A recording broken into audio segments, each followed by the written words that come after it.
લારી પર મળે તેવા વેજ હક્કા નૂડલ્સ બનાવવા માટે મેં હક્કા નૂડલ્સ લીધા છે. હવે નૂડલ્સને બોઇલ કરવા માટે પેનમાં 2 ગ્લાસ પાણી, અડધી ચમચી મીઠું અને 1 ચમચી તેલ ઉમેરવાનું છે અને પાણી ગરમ કરવા મૂકવાનું છે. પાણી ગરમ થઈ જાય પછી નૂડલ્સને બોઇલ કરવાના છે. નૂડલ્સને 3 થી 4 મિનિટ ધીમા તાપે બોઇલ કરી લઈશું. ત્યાં નૂડલ્સ બોઇલ થઈ ગયા છે તો સ્ટેન્ડરમાં નૂડલ્સને લઈ લેવાના છે અને ઠંડા કરવા મૂકવાના છે.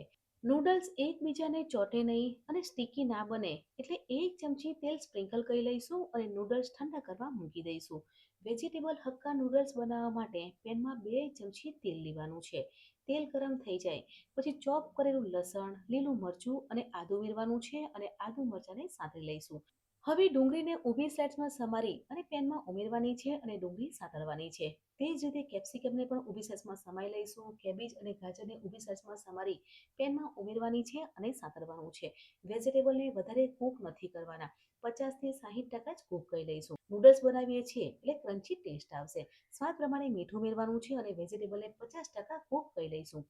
હવે 1 ચમચી રેડ ચીલી સોસ, અડધી ચમચી સોયા સોસ, અડધી ચમચી ગ્રીન ચીલી સોસ અને 2 ચમચી ટોમેટો સોસ ઉમેરવાનો છે અને બધા સોસ સાથે મિક્સ કરવાના છે. નૂડલ્સ સ્પાઇસી જોઈતા હોય તો રેડ ચીલી સોસ વધારે ઉમેરવાનું છે. અહીંયા સોસ સાથે મિક્સ થઈ ગયા છે તો બોઇલ કરેલી નૂડલ્સ પેનમાં ઉમેરવાની છે અને સાથે મિક્સ કરવાનું છે. તો હક્કા નૂડલ્સ બનીને તૈયાર થઈ ગયા છે. પણ આજે આપણે વેજીટેબલ નૂડલ્સ બનાવ્યા છે અને જે લારી પર નૂડલ્સ મળે છે ને તેવા જ નૂડલ્સ ઘરે બનીને તૈયાર થઈ જાય છે.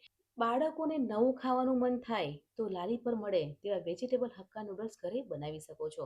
તો હક્કા નૂડલ્સને સર્વિંગ પ્લેટમાં સર્વ કરીશું. ઉપરથી લીલી ડુંગળી સ્પ્રિંકલ કરવાની છે. તો ફ્રેન્ડ્સ, વેજીટેબલ નૂડલ્સની રેસીપી કેવી લાગી કમેન્ટમાં જરૂરથી જણાવજો. મળીએ છીએ નવી અને આસાન રેસીપી સાથે. બાય.